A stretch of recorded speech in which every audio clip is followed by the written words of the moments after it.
Welcome everybody. Thank you so much for joining our room on creating equitable partnerships with schools. So what we're going to talk about today is based on an article that we found when we were doing our research to present today. And when we met, we kind of were talking about how we, the work that we do intersects. So before we get into that, we just want to introduce ourselves. So we're just going alphabetical order. So Deanna, if you want to introduce yourself and tell us what you're in charge of. Yeah, so I just want to thank everyone for being here today. I definitely echo the sentiments that Dr. J opened up with, that, you know, you are just so appreciated. Your work's amazing. And I'm really excited to be here because, you know, compassion exhaustion is a real thing. I've had, you know, a couple of tough weeks. And so being in the room with people who do the same work as me is just uplifting, and I'm so motivated by it. So I just want to thank everyone. But I'm Deanna Farias. I'm the TOSA for PE and Health for Montebello Unified School District. I was a physical education teacher for 20 years at Montebello High School. And then during distance learning, the full year of distance learning, I came in on the PE and health team and began working from home, just supporting teachers. And now this is my first year in district office, and really seeing and meeting my coworkers. And it's just been a pleasure to work with Monica and Ricardo. And I just want to thank them for motivating me and encouraging me and challenging me to take on this work, especially during a difficult time when you think you can't add anything else to your plate. So thank you guys. Monica. Hi again, my name is Monica Maynard. I work with Deanna and Ricardo. I am the science TOSA for the district. We are a K-12 district. Prior to I've only been a TOSA for 3 years. Prior to becoming a TOSA, I was a science teacher, high school science teacher in the geosciences, and I worked at several of the high schools. You know, but as Deanna said, you know, we went into this COVID mode, and we found it hard to support our teachers.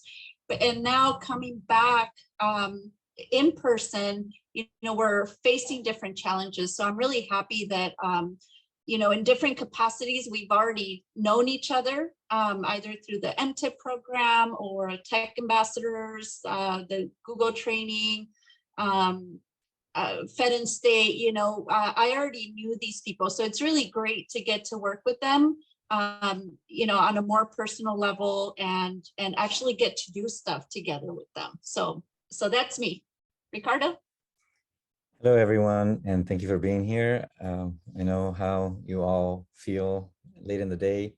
I've been in the district now for about 24 years.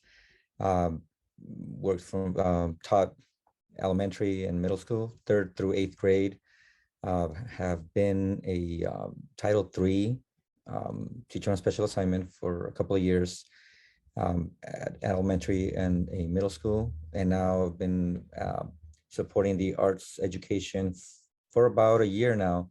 And I came in during the pandemic, and it's been a great experience because I've grown, I've learned so much, and having these partnerships has taught me even more and allowed me to find ways to work with other departments and integrating the arts, especially because we all know how the social emotional learning aspect of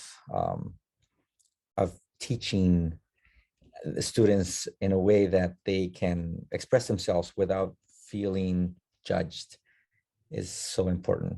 So I'm very happy to be here. Thank you, Ricardo, and thank you, Deanna. And thank you to our participants in the room for showing up today. So we wanted to start with a little bit of background. Our district has undergone, you know, in the last 5 years, a little bit of turmoil, and we've been in the news, and there were some recall efforts of board members, and it was found that there was misuse of funds. And so LACO took over the district for a while. They're kind of, we're doing everything right. So they're kind of starting to go hands off. But during that time, there were so many cuts. Ricardo and I were TOSAs at the time. They were mandated cuts. So we had to go back to the classroom. They were major rifts. And that basically brought distrust with the district from the community. So after all that happened, so we kind of wanted to start with the negative and then kind of bring it to what we're trying to do now. And so the district has been doing new things in order to move forward and progress to support teachers and students. And go ahead and jump in if you want to add anything else. Yeah, so one of the things that I felt like I really needed to do coming in as a new TOSA, new to this work, is really getting a full circle, put all the puzzle pieces of what's going on in the district.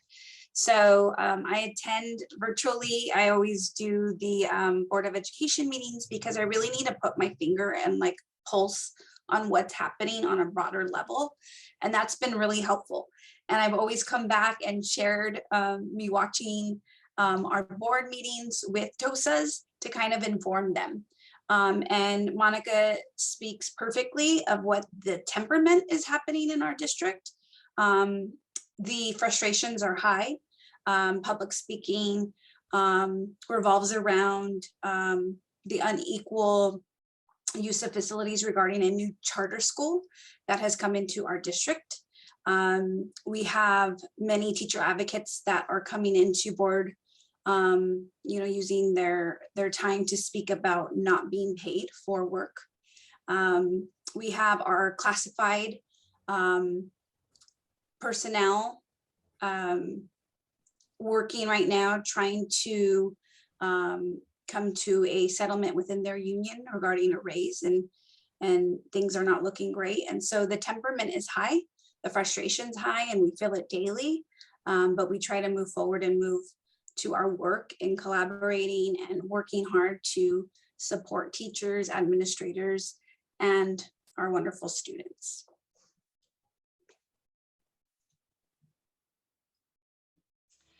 And so what kinds of things is the district doing? So we were basically left with like all this turmoil, all this distrust, teachers not feeling happy, not feeling supported.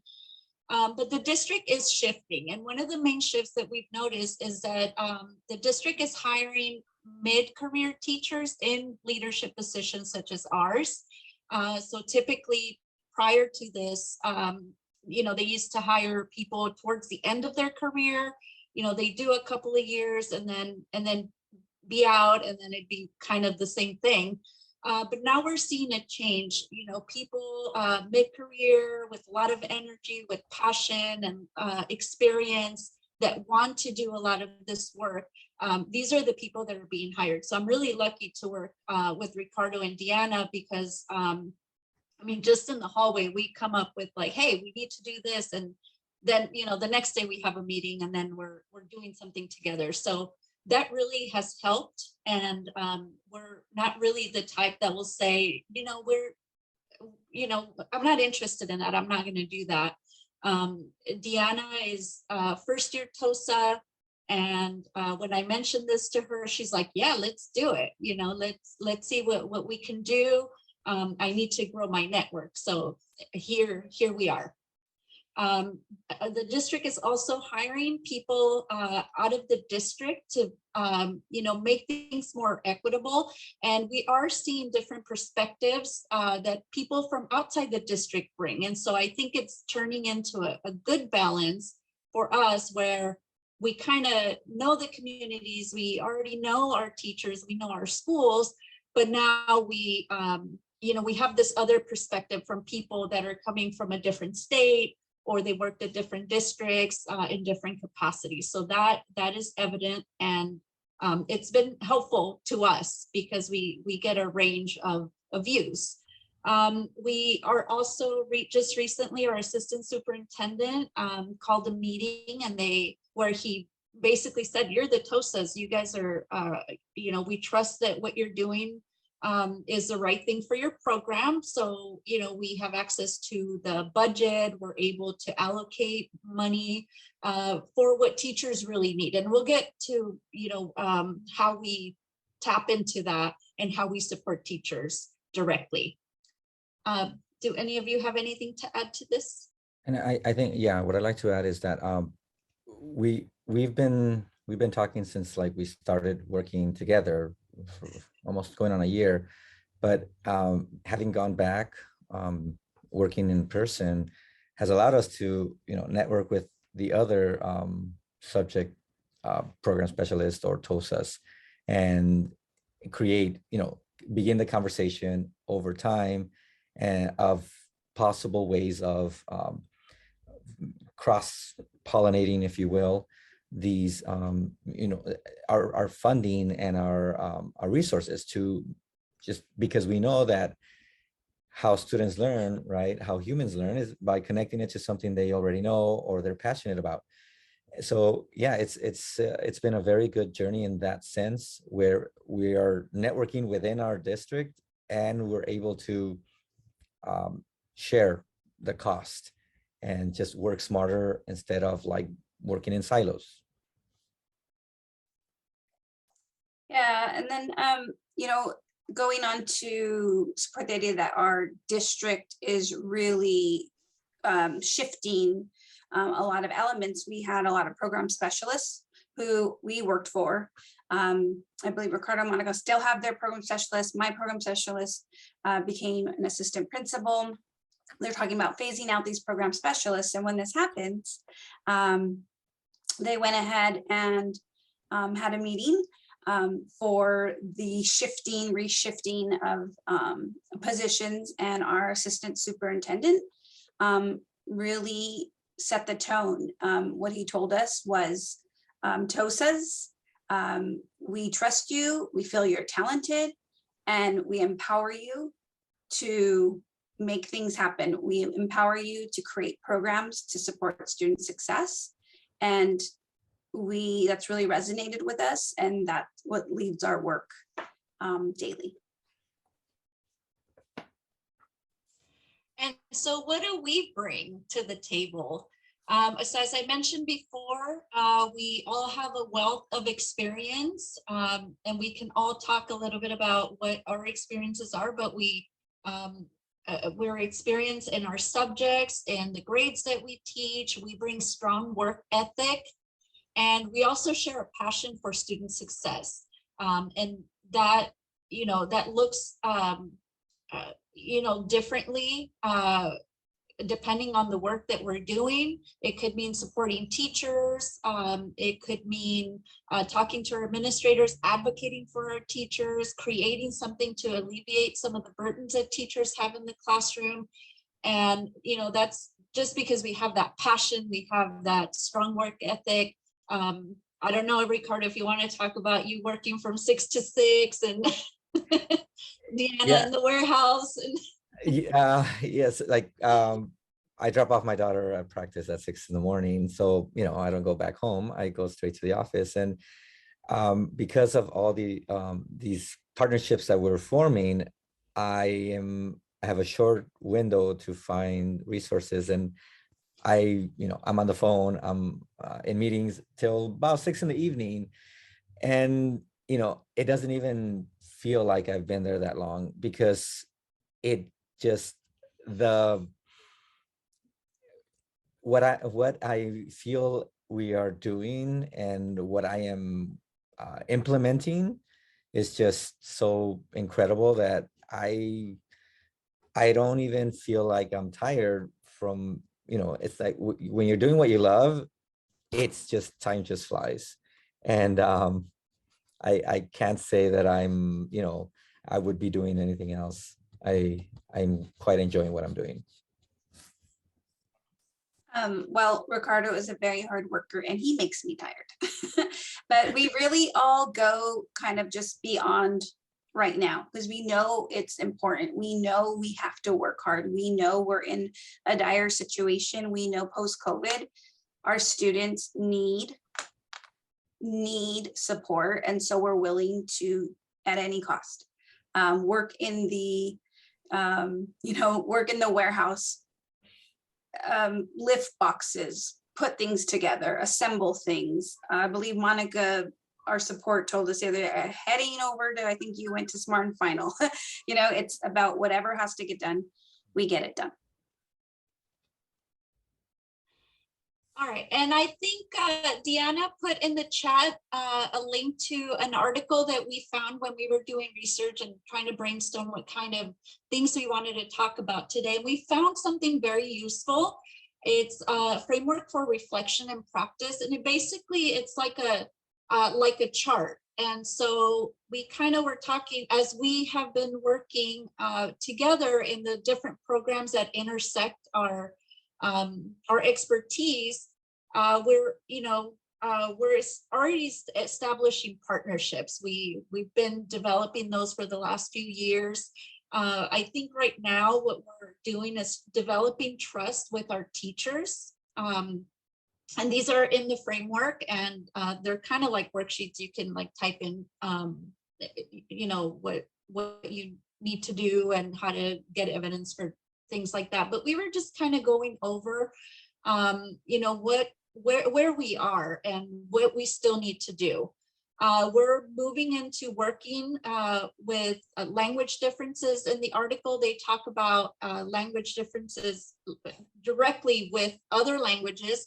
But when we were thinking about this, we were thinking, well, an elementary school art teacher is going to speak differently than a high school science teacher. So we're talking about that language differences and trying to mediate what teachers are trying to convey to each other using a reflective practice. And then planning for action, we were kind of thrown into that kind of work already, but we're trying to make it more actionable, where we actually plan for things, and we collect data, and we meet more often, and we actually bring these partnerships together to the school. So it's really building a collaboration, a partnership with the schools, but doing it in an equitable way, so that no school feels like we're leaving them behind.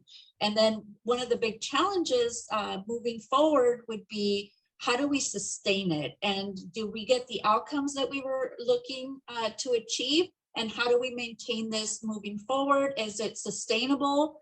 Are we going to be around to continue the work? I mean, we're still things are still up in the air. As Deanna mentioned, some of us, she already lost her program specialist. There's a possibility that Ricardo and I might too.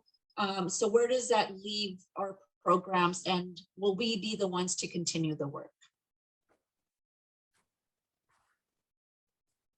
All right, so then we just wanted to talk about some of the partnerships that we've been working with. So I'll turn it over to Deanna so she can speak to her PE and health. Yeah, so just coming in, there was just this real need for collaboration. And so one of my my pride and joy is creating the PE huddle. It's a safe space for PE teachers to share success, frustration, and problem solving. We meet every other week.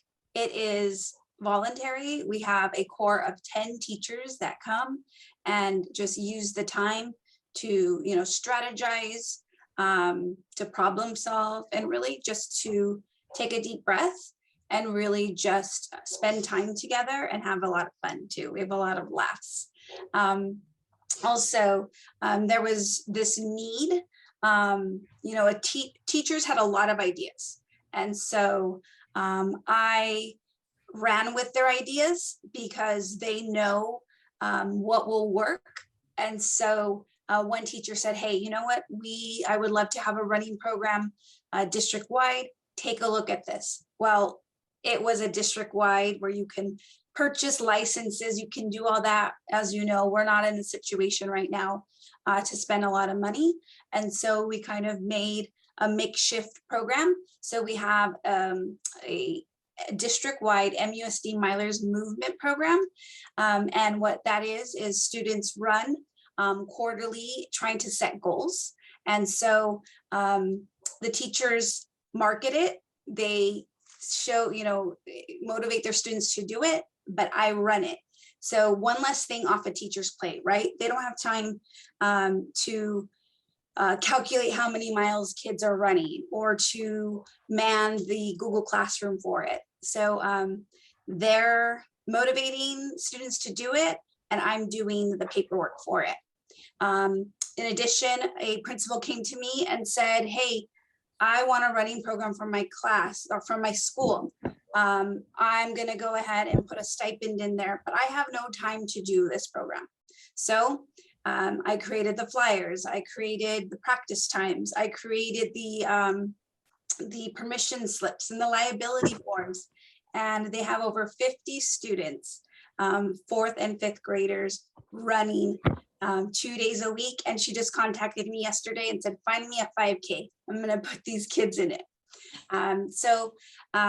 Just really connecting with teachers, connecting with administrators, finding what their little passion is and their big picture of what they want. And I'm in the background putting it all together so they can concentrate on just the communication with the kids and I can man the paperwork. And that's been just so successful and just a wonderful point of success for me. Monica? Yeah, similarly in science, since I came in 3 years ago, there was already a science leadership committee, but it wasn't full. We had, some schools were participating, others weren't. So the information that we were trying to disseminate to the schools, which affects everybody, was not getting to everybody. So in the last couple of years, we've done a really big push to go in person, talk to the leads and talk to the teachers. So if somebody, got bypassed, I really want to be in science leadership committee, but no one ever invites me. We were able to directly invite those people to come to the committee. And just like Deanna said, we're taking care of the paperwork. They just show up, we get them board approved, we give them all the resources that we get from the county or opportunities for their students. So we share a wealth of information. When I was in the classroom, those were things that I wasn't getting. And it wasn't trickling down to me. So we just make sure that it trickles down. We also have a bulletin that goes out weekly with our assistant superintendent's help. And so we're able to post things on there. So if a principal missed, the meeting or their person didn't go to the meeting, then they have access to the presentation and we keep minutes. And so things are starting to get structured so that people have access to all the information we have to offer. Checking in on teachers has been big. Typically people in our positions were just sitting at district office and would only go to schools to do observations. Now we're walking the schools. We're looking at, do you have an eye wash station? Do you have a hood in your chemistry classroom? Do you have a safety handbook? How's everything going? So we just make little stops here and there. And I know the other people do it too. It's not strictly just science, but science is, more active than we have been in the past. We have also been able to fund STEAM after school programs, robotics, science Olympiad competitions. The last 3 years, we've been able to send students and teachers to the LA County Science and Engineering Fair, which had only been done like once by one teacher in a middle school like 10 years ago. So now we're doing it district-wide, 6 through 12, and then that kind of falls into our own Montebello science fair, science and engineering fair that we put together in the spring.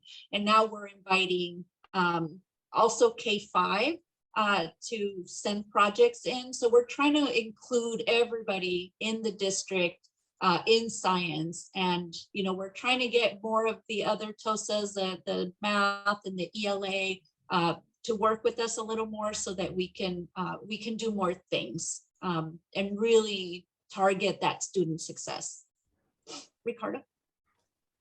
We've been working with the California Arts Project for the last 2 years.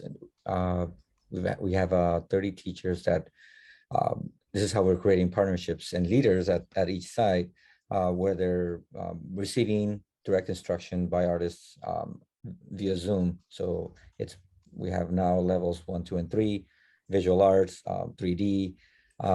And so with these branching off and partnering, working with the after school program specialist through a grant that they have, we are right now working with CalArts is beginning an after school program for all elementaries and intermediate schools on Saturday. Elementaries after school and Saturdays, intermediates Saturdays 4 hours over 4 days. And the Armory is going to be at one site.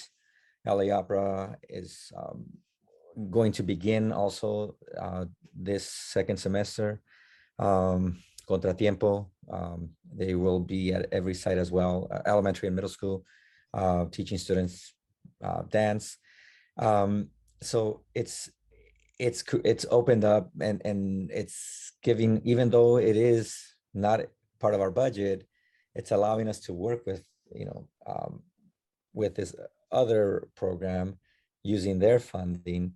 And so far, every proposal that I've presented to them, they've accepted, and the schools are, very grateful and are excited to begin all this additional enrichment that is going on. And I think part of establishing that trust and partnership, if teachers have to, trust you to allow you to come in at any time if you need anything from them, and allow you to come into the classrooms. And because I make myself available to them, whether it's for a technology issue, setting up interactive board. We purchased 43, with that additional funding, we purchased 43 interactive touchscreen televisions for the middle and high school art teachers. And, they needed information. They needed how to set it up. And we couldn't wait for the IT department to do it. So, I was there and I gave them some PD and followed up with questions they had, and they're using it, so that because of the one positive thing that has come from this pandemic is that every student has access to a device, has access to technology. And so by being there for the teachers, now we can expand that, I think, longevity in terms of like creating leaders within the sites, and they're more open to working with us.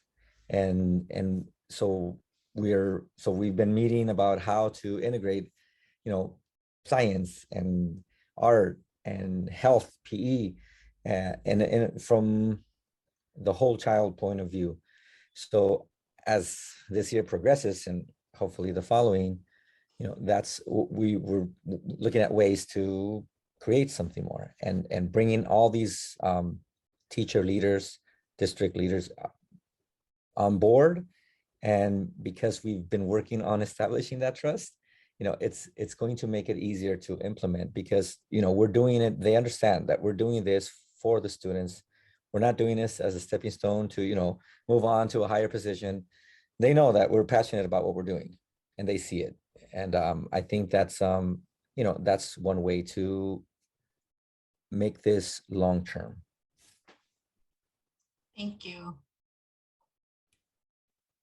And so following up with developing trust, Deanna, if you want to talk about some of the things that you're doing. Yeah, I know we're heading out, we don't have much time. I would love to hear all of you, how you guys develop trust and really create those partnerships within yourselves and district. But bottom line is, the article really says mutual trust involves putting human connections before a research agenda. And when I think about that, it's about touching base with them, figuring out what is happening with them. In my huddle, I open up with, an off the record or a vulnerable storytelling session before we get into our work. And at least for PE and health, what I have found, I have developed trust. Teachers trust me because I'm getting things done. I'm realizing their value structure in a relation to their classroom and our content, and I'm working. Bottom line, we've had no equipment for a really long time. And so reaching over to science, who has the knowledge of how to get things board approved, to get the financial strings in there, to create an open PO. They helped me, and I secured $300,000 in the next 3 years to get brand new equipment. So it's just creating the partnerships also. Thank you, Monica, for helping me with that. You're welcome. Ricardo? So, like I was saying, that was the upper right-hand picture, that was me last year, just like being overwhelmed with like so much just orders of art supplies that I had to deliver, and till the end of the year.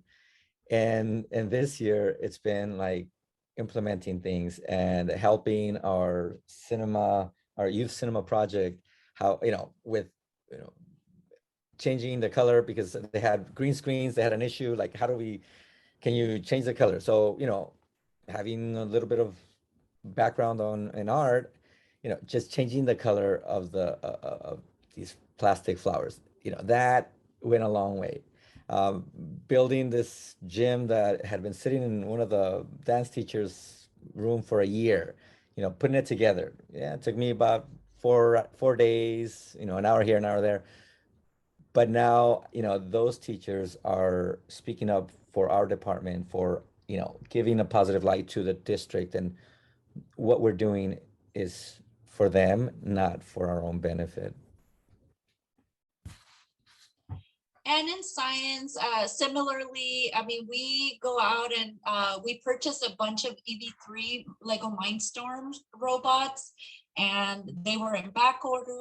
We finally got them, but obviously we're understaffed at the classified level. So, we had to go to the warehouse, pick them up, drop them off. The orders weren't complete. They were missing chargers. So we had to fight with the vendor to get us those. And then we finally got 200 of them. So we're sending them out. Currently, we're dropping off trifolds for our science fair. We're inviting K-12 students to participate. So each school has over 100, need about 100, at least 100 trifolds. So we're going out to, we've already purchased them, we're delivering them to their classrooms, and they're really grateful for that because they don't have to, they don't get lost in some back room. We bring them to their classroom, we check in on them, and then we're on our way. So they really enjoy that.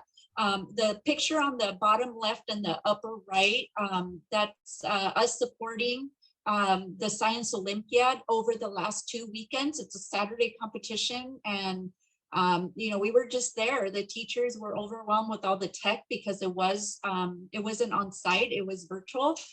So we were there making sure all the kids were entered. They were getting to their Zoom link. They were there on time and finishing up their tests. So we try to just be there present with the teachers and the students so they know us as well. And this just quickly working with language differences, like I said, teachers from different grades and different expertise. We do want to recognize the expertise of veteran teachers, but also bring the new knowledge that the newer teachers bring, which is a lot. They're just getting out of their credential programs and they bring a lot to the table. And then just quickly, planning for action. This is what we're doing. But I do want to get to, we're still working on the sustainability, but to a quote that Deanna brought from her huddle, and then we'll end with that. And sorry, we may have time for a couple questions. Yeah, so from that huddle, it was last week and people were tired and exhausted.